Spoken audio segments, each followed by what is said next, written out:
듣고 있는 기뻐하고 그리고 기도하고 그리고 범사에 감사하라.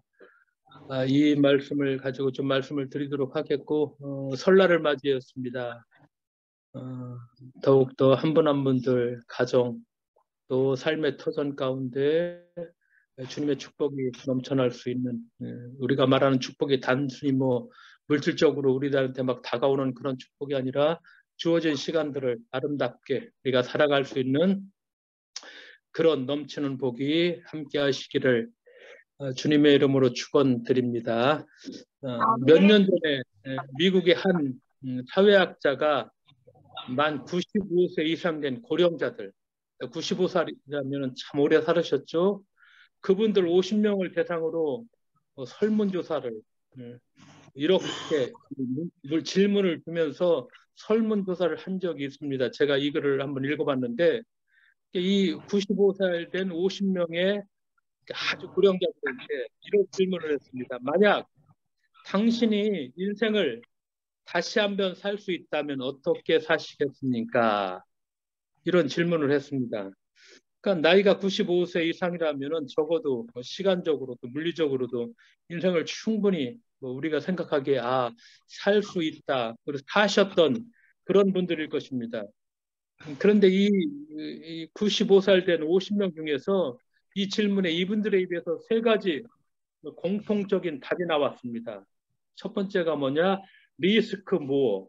좀 더 위험을 무릅쓰고 인생을 과감히 도전하며 살겠다. 이렇게 50명 중에 공통적인 대답을 했고 또 두 번째 공통적인 대답이 리플렉트 모어. 인생을 좀 더 성찰하며 살겠다. 이렇게 답변을 했고 세 번째 땡크 모어.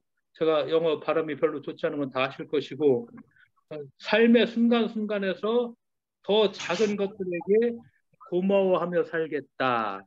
그러니까 95살 된 아주 인생을 우리가 생각해 오래 사셨던 분들한테 인생을 다시 한번 살게 사신다면은 어떻게 살겠습니까? 하니까 이분들이 답변하기를 리스크 뭐 좀 더 위험을 무릅쓰고 인생을 과감히 도전하며 살겠다.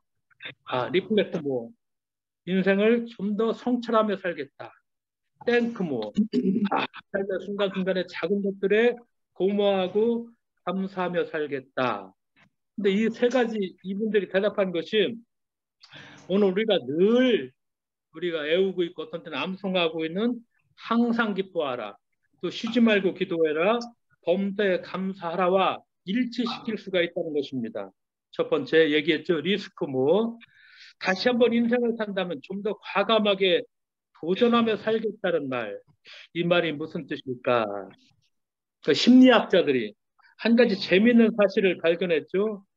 우리 인간들은 살다가 실수를 한 것들에 대해서는 잠시 아픔을 느끼지만 아예 실행에 옮기지도 못한 일들로부터는 평생 고통을 받는다는 사실입니다.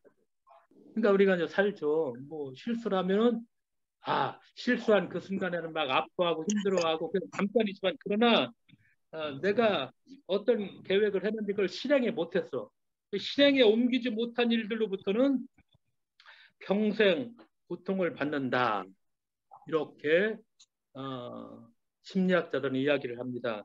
유명한 미국 소설가 마크 트웨인 잘 알고 있죠. 이분이 이런 얘기를 했습니다. 20년 후 당신은 실패한 일보다는 시도조차 하지 못한 일들 때문에 더욱 크게 후회할 것이다. 정말 크게 후회한다는 말이죠. 물고기가 마지막으로 보는 것이 물.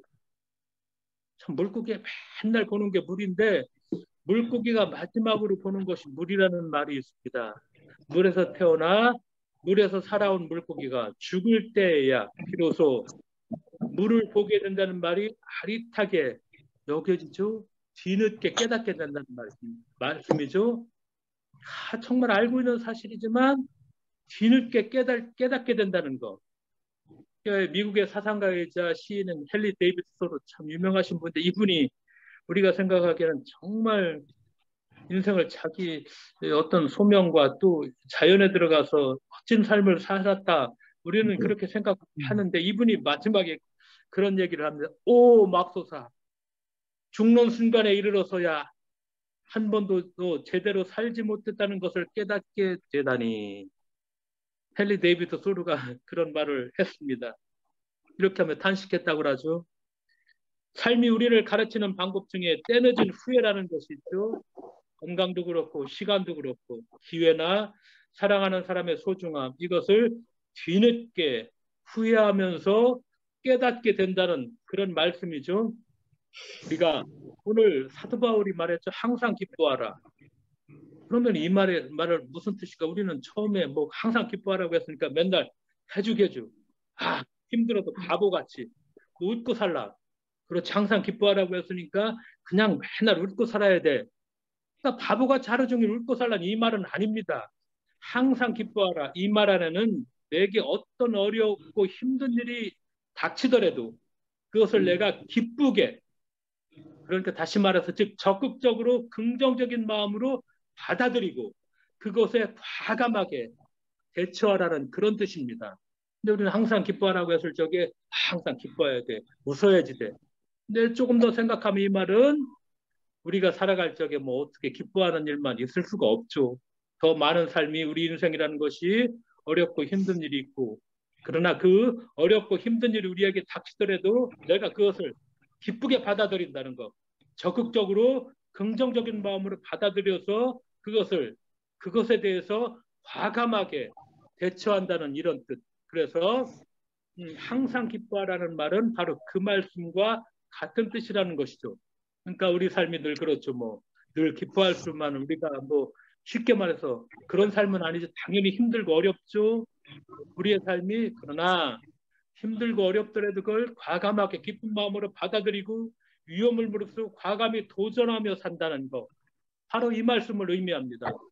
탈무드에 의하면 이 세상에서 너무 지나치게 사용하면 안 되는 것이 세 가지가 있습니다. 첫째, 빵의 누룩입니다. 빵의 누룩.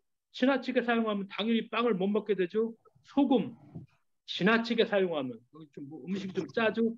지나치게 사용하면 짜서 결국 못 먹게 되죠.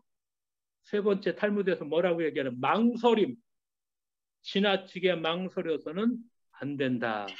그래서 탈무드에 의하면은 지나치게 사용하면 안 된다는 것 세 가지: 빵의 누룩, 소금, 그리고 하나 망설임. 지나치게 사용하지 말라는 것이죠. 리스크 무어, 즉 후회 없는 멋진 인생을 살라고 우리가 생각한다면은 실수와 실패를 두려워하지 말고 적극적으로 항상 그것에 대해서 그래 과감하게 기뻐하는 마음으로, 그리고 과감히 도전하는 마음으로 그렇게 결심하고 그 결심한 것을 실천에 옮기며 산다는 것. 그러니까 95살 된 할머니, 노령자들이, 할머니, 할아버지들이 다시 한번 산다면 내가 이렇게 살겠다. 이렇게 좀 살 것이다. 우리는 아직 기회가 있죠. 늦지 않았죠. 왜? 95살 되려면 아직도 어떤 분은 20년, 어떤 분은 30년, 저 같은 경우에는 63살이니까 32년. 많은 인생 남아 있습니다. 그렇죠. 그런 말씀입니다. 어떤 분들은 40년 남았다고 좋아하시는 분도 있는데 너무 좋아하시지 말고요. 30년이죠. 신앙생활도 마찬가지입니다. 많은 신앙을 가진 사람들은 우리가 성경에서 하지 말라고 한 것들, 여기에 중점을 해서 너 하지 말라고 해서 그거 죄진 거야.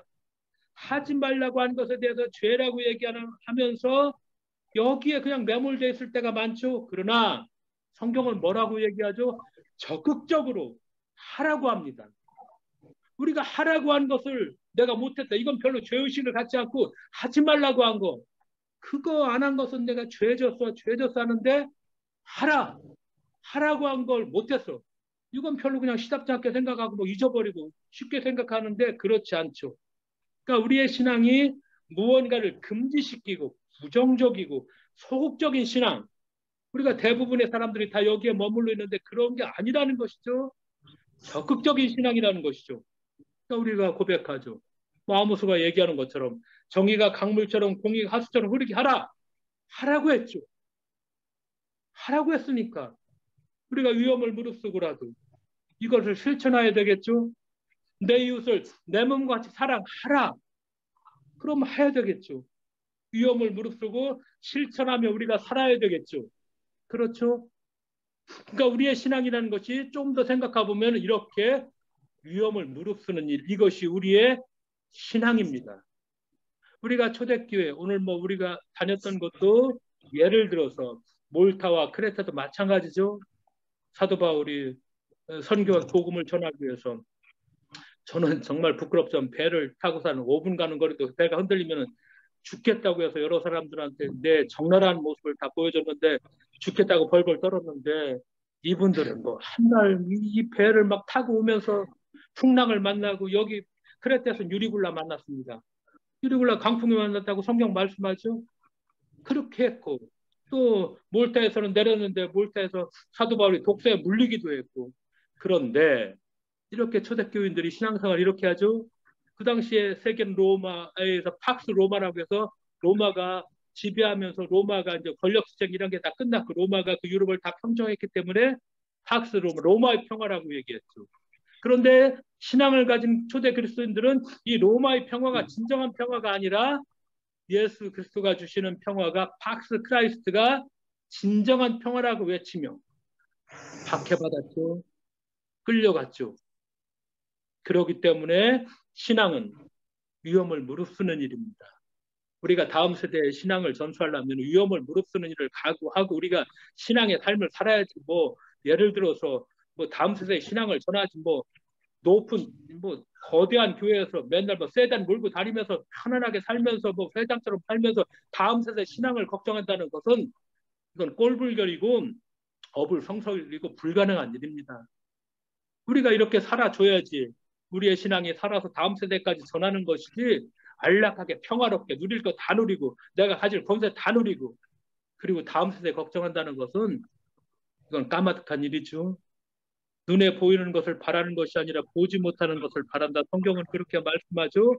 그래서 신앙은 때때로 이렇게 위험을 무릅쓰는 일이고, 선을 행하되 낙심하지 말고 포기하지 아니하면 때가 되면은 열매를 거두게 될 것이라. 이렇게 확신하면서 우리가 선한 일을 했어. 근데 지금 안 이루어져. 낙심하지 말라는 것이죠. 여러 번 했는데 힘들어. 포기하지 말라는 것이죠. 왜?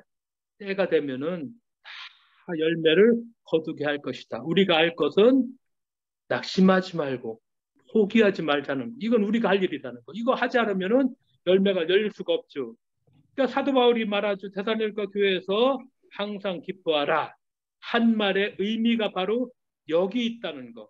그러니까 내가 하나님의 일을 하다가 어떤 어렵고 힘든 일이 닥치더라도 그것을 적극적이고 긍정적인 마음으로 받아들이고 과감하게 대처하며 우리가 오늘을 살아간다는 거. 우리가 이런 신앙의 삶을 산다는 거. 그래서 이것이 항상 기뻐하는 삶이다. 고백할 수 있죠. 아, 나는 항상 기뻐하는 삶을 살고 있다. 이렇게 우리가 우리의 신앙을 고백할 수 있어야 될 것입니다. 두 번째, 리플렉트 뭐 조금 더 인생을 조금 더 깊이 성찰하며 살겠다는 말. 그렇죠? 그러니까 우리 삶에서 가장 소중하고 가장 근원적인 그것이 무엇인가?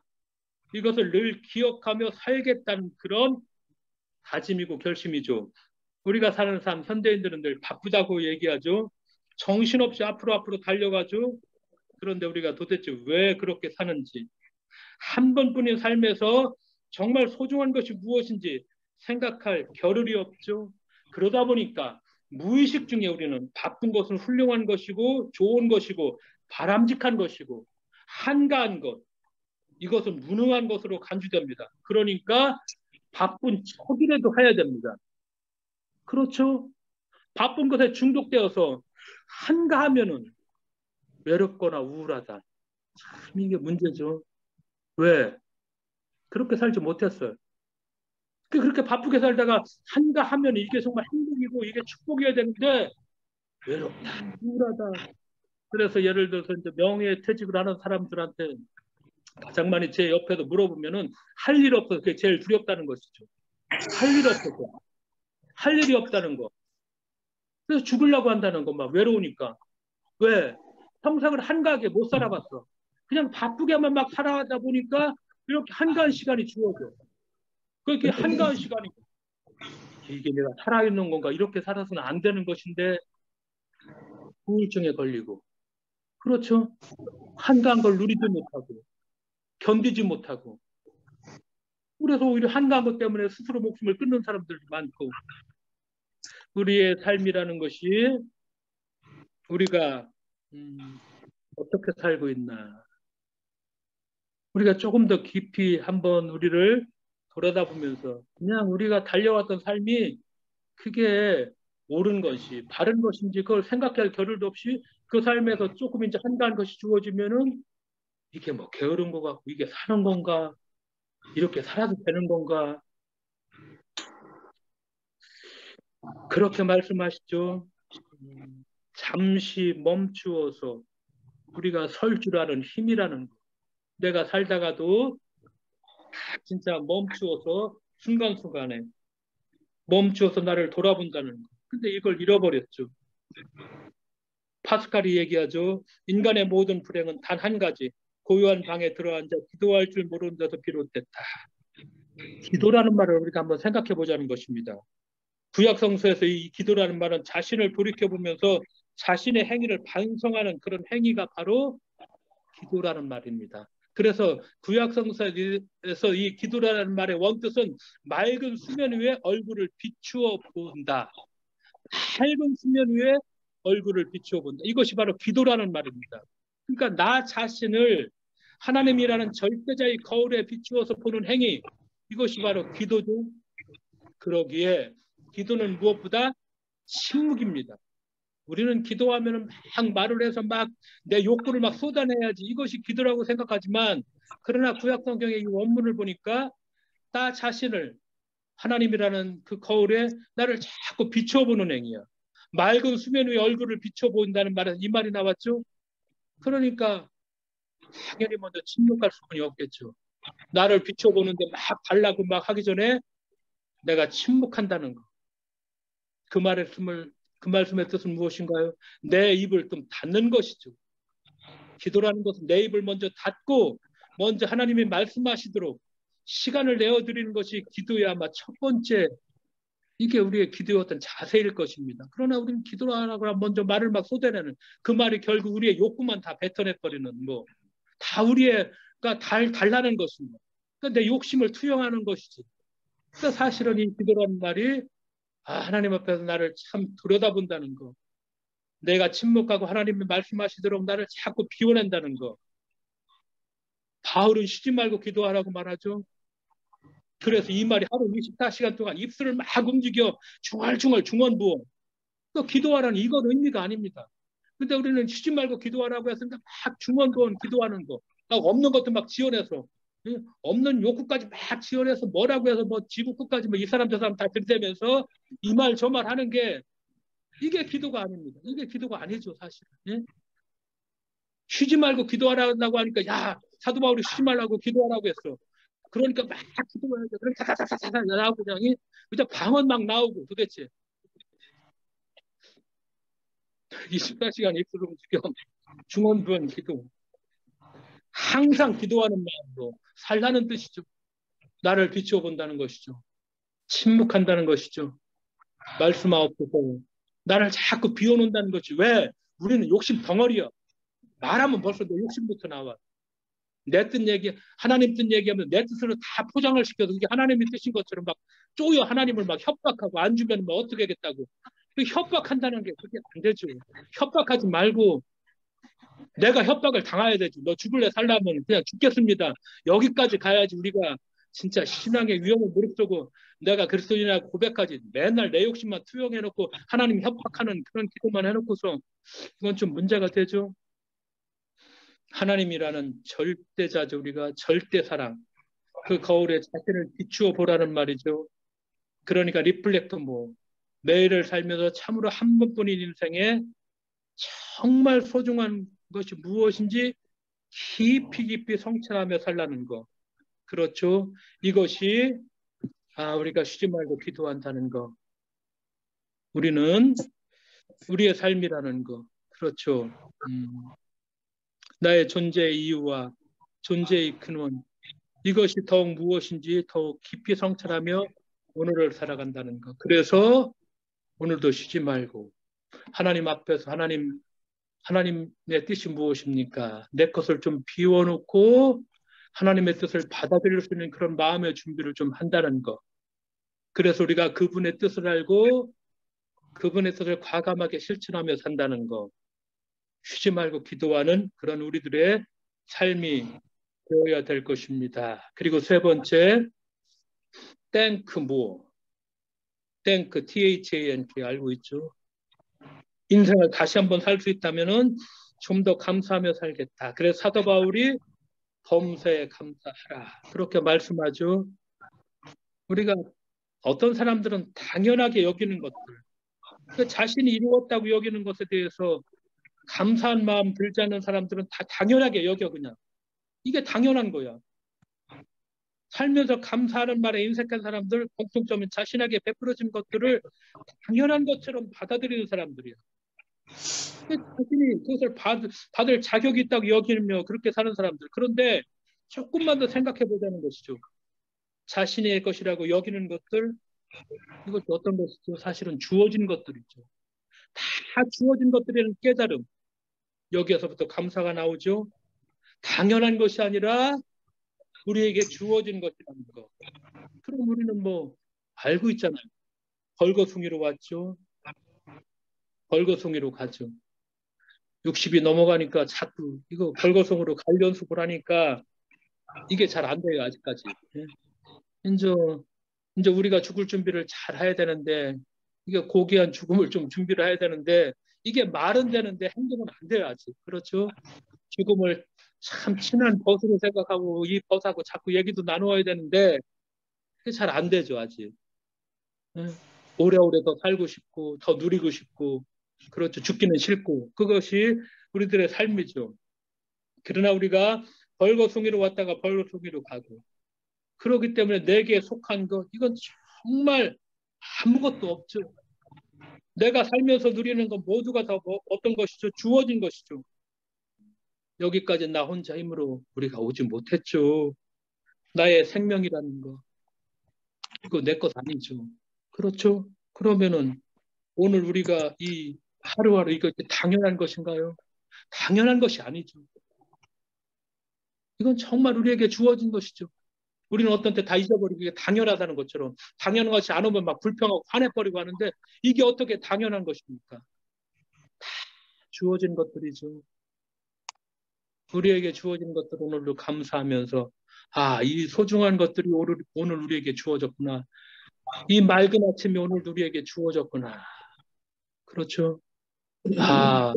이 빛나는 태양도, 이 바다, 이런 것들, 이것도 오늘 우리에게 아름답게 나에게 주어졌구나. 그렇죠? 우리가 그런 마음을 가지고 오늘 하루하루를 성찰하면서, 그래서 성경에서 늘 깨어있으라는 말, 우리가 이 말을 잊지 말아야 된다는 것입니다. 깨어있다는 건 바로 이런 삶과 이런 자세입니다. 깨어있다는 거. 오늘 하루도 우리에게 이렇게 소중하게 주어졌구나. 우리가 잘 알고 있는 헬렌 켈러 있죠. 잘 알죠. 눈과 귀와 말, 보지 못하고 듣지 못하고 말하지 못하고 이분의 책을 읽어보면 정말 괴로운 삶을 우리가 객관적으로 보면 살 수밖에 없는 이분이었겠지만 그렇지만 이분이 많은 사람들에게 특히 장애를 가진 사람들에게 희망과 감동을 주었죠. 대단한 사람입니다. 아주 진보적인 사고를 갖고 이런 삼중구를 겪었지만은 그래서 말년에 이제 기자들이 와서 이런 질문을 합니다. 이런 육체적인 고통 속에서 한평생을 살았으니 얼마나 신을 원망하면서 살았겠는가. 헬렌 켈러가 빙그레 웃으면서 제가 하나님으로부터 받은 은혜를 헤아릴 수 있는 시간도 모자란데 하나님께서 받은 은혜에 감사하기도 모자란데 어찌 원망할 시간이 있겠습니까? 하면서 저는 하나님께 감사하고 은혜를 기뻐하는 것만으로도 시간이 부족하다. 그런 대답을 합니다. 마지막에 눈을 감으면서도 나의 일생은 하나님의 은혜 때문에 너무 아름다웠습니다. 하는 고백을 하죠. 우리는 오늘 아침 우리가 이 95살 된 노인분들이 인생을 다시 한번 산다면 어떻게 살겠습니까? 50명한테 물어봤더니 이분들이 오늘 한 세 가지 대답이 우리가 성경 데살로니가전서 5장 18절하고 잘 맞아 떨어지는 말씀이죠. 우리는 아직 95살이 안 됐습니다. 아직 늦지 않았습니다. 우리는 이렇게 살 수 있는 기회가 우리 앞에 놓여져 있습니다. 이 기회를 내 것으로 만드느냐 안 만드느냐는 것은 이건 내 자신의 문제입니다. 이건 다른 사람이 해결해 줄 수 있는 문제가 아니죠. 내 자신의 문제입니다. 우리가 아직 늦지 않았죠. 비스코모 과감히 도전하며 기뻐하며 항상 기뻐하라는 이 말씀의 삶, 내가 이렇게 살겠다고 고백하고 실천하는 리플렉트 모어, 잠시 멈추어서서 나의 존재의 의미와 내가 왜 존재하는가, 내가 존재하는 근원이 무엇인가, 정말 하나님 앞에서 기도하는 마음으로 그렇게 오늘을 산다는 것, 조금 더 감사하고 기뻐하고 고마워하며 그렇게 아름답게 살 수 있는, 그래서 우리가 넉넉하게 잘 누리고 하나님 감사하는 삶을 살았습니다. 우리의 마지막 묘비명이 어제 니코스 카잔 차키스의 묘비명이 그런 묘비명이더라고요. 나는 아무것도 가지지 않았다. 나는 아무것도 두려워하지 않는다. 나는 자유다. 우리 소설의 엔딩은 다 정말 다른 인생을 살지만 우리 소설의 엔딩 마지막은 행복했습니다. 참 감사합니다. 아름다웠습니다.